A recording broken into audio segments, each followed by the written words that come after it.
So, a lot of people have been asking me about the smart meter systems that they've been putting on houses and commercial buildings and what they do and how good they are and what their ultimate purpose is.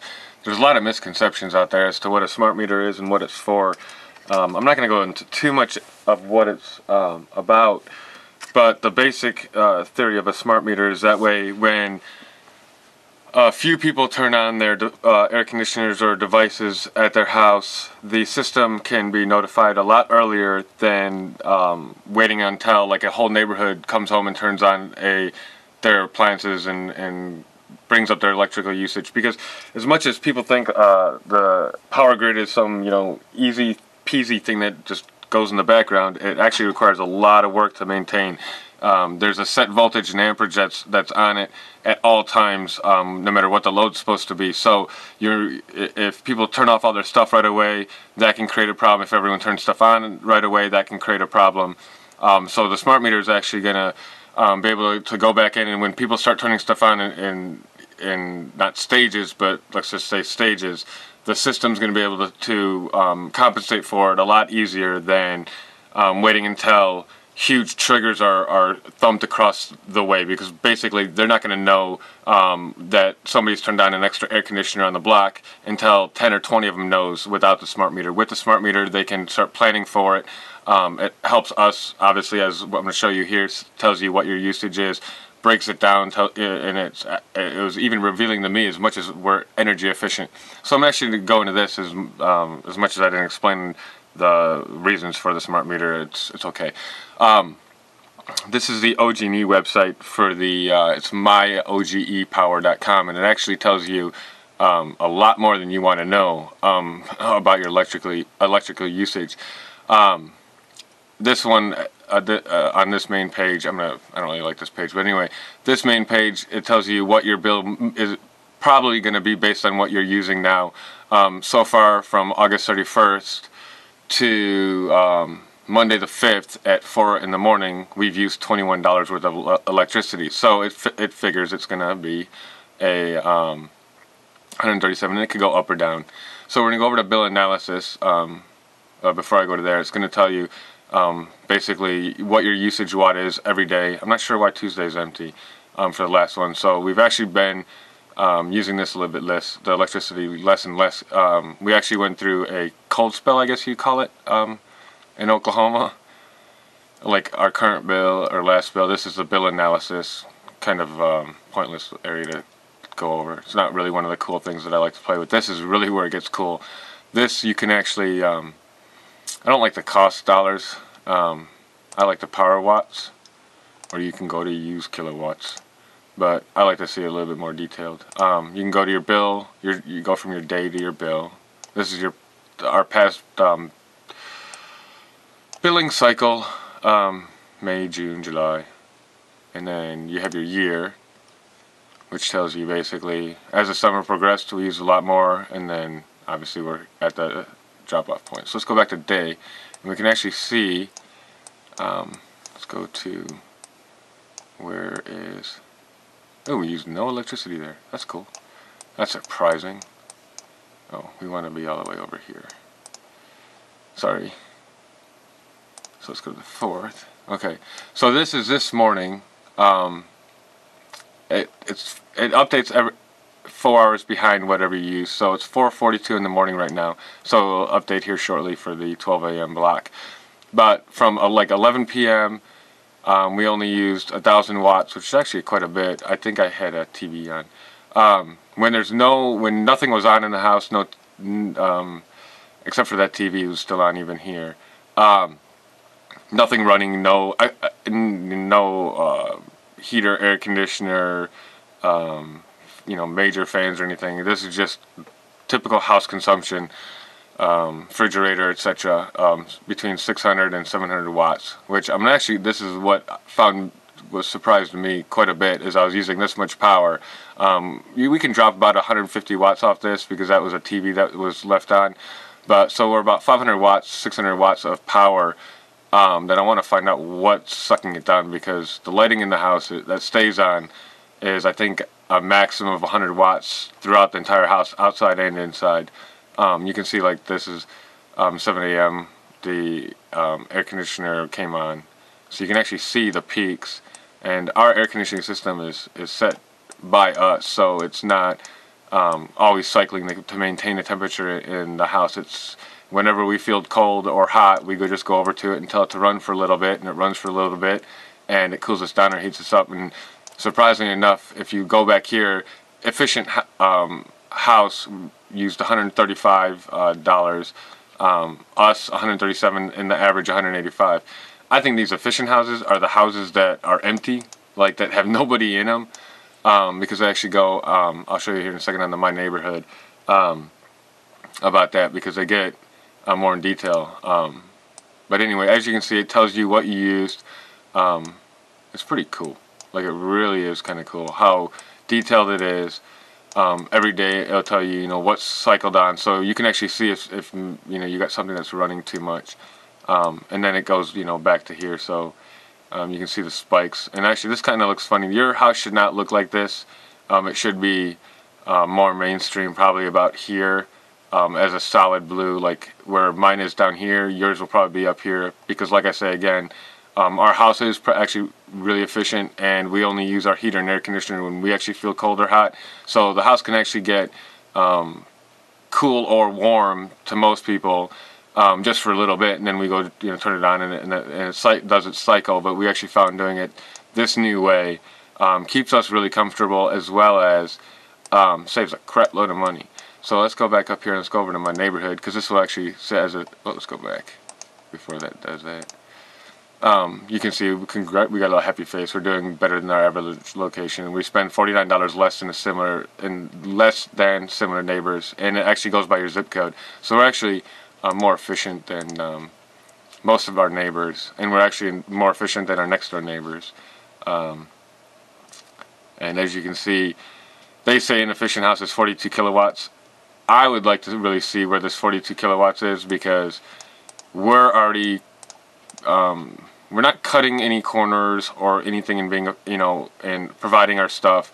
We just are very efficient in what we use and how we use it. So we have lights that, like our out there lights, they stay on 24 hours a day, because as much as it may cost electricity to run them, they're only 7 watts each. They've run now for the past 4 years, and we haven't relamped them. So that for compact fluorescent is saying quite a bit. So we've actually saved more by letting those run than turning them on and off.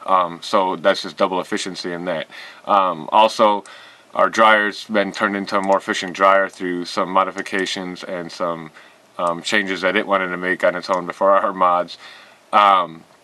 The rest of our lighting inside the house, we have lighting that stays on in the kitchen area, always, as most people do. And that's, not that much power. I think that's less than 60 watts, something like that. There is a TV, that's a smaller TV that stays on all the time. That doesn't run that much power.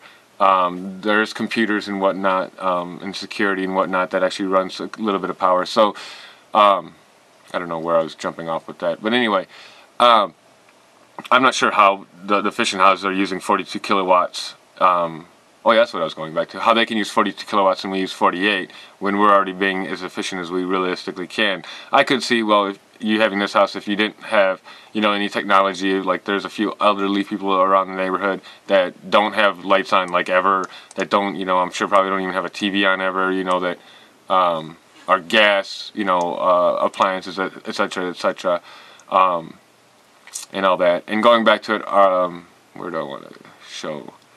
Yeah, so you can see that, like, and this is what the average is. Like, this is what my neighbor is, realistically, like the next door one, that they all, consume quite a bit, and we consume quite a bit less. So we're actually more energy efficient than everyone else around here, which is actually cool, without suffering anything, any negatives. We're not like, living in a stone age or something, or like, anything bad. So this is the OGE, myogepower.com website, and gives you a little overview of the smart meter, what its capabilities are, what it can show you. And going back to that, people are like, well, I got a fish tank that runs, and I don't want people to, harp on you for your efficiency of your fish tank or whatever, and you don't have to worry, because nobody sees this except for OGE. And realistically, since they have this information, it's only smart to pass it on to you, so that way you can see where you're sucking down the juice. Because, you know, like I said here, you know, again, I want to know, where is, I don't know why that went that way, but I want to know what this power is. It's, you know, sucking down 500 watts in my house, because realistically, I shouldn't have, I'm not sure why that, oh yeah, I want to know what, you know, what this is, because about, let's even say 300 watts is 150 is a TV, you know, another 150 is the lights for the house. So there's 300 watts here that's being consumed for something. Computer and IT wise, that actually when everything is in sleep mode, which is like what this is when there's nothing happening here at all by human interaction. So everything should be in sleep mode, and I should be at like a 300 watt consumption here, not a 600, 700 or whatever. But that's something for me to look at. But this, I think this is pretty cool for people to work on. You can see like this is the air conditioner, and I'm not sure why it went down and up. That's kind of weird, because that's the power wattage consumption. So maybe I had something else on. What is that, 4,700 watts, and then we peaked down to 3,700 watts, so we're at 1,000. That'd be when I used the microwave. I used at 50% power. No, that's too long. That's a whole couple hour drop. I was thinking that was a few minutes. I was going to say if that was a few minutes, I'd be the microwave. But that's between 11 and 1.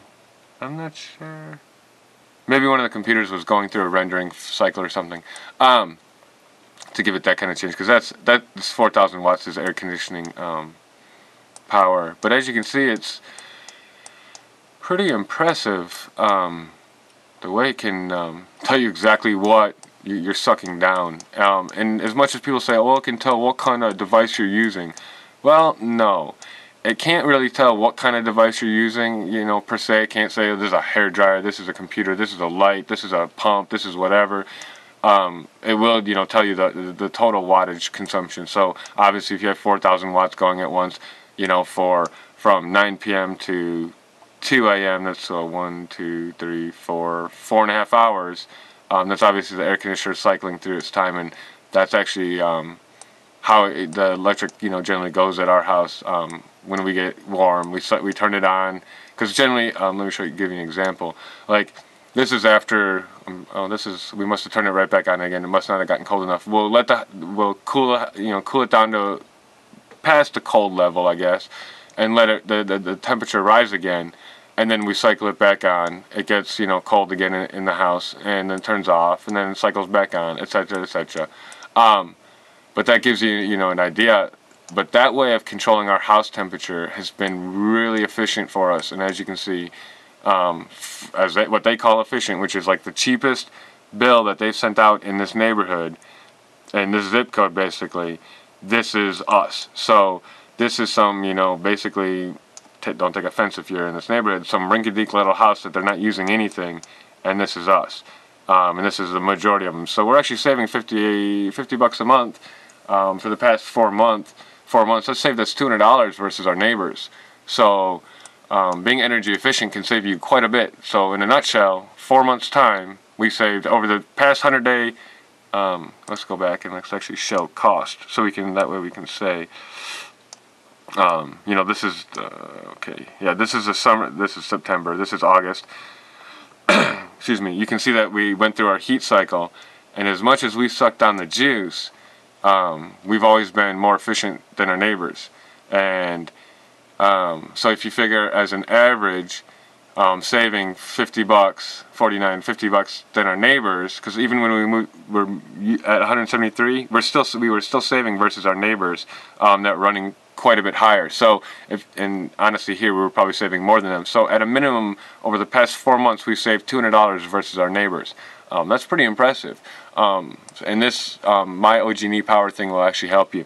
So I hope you guys enjoy this, and be safe.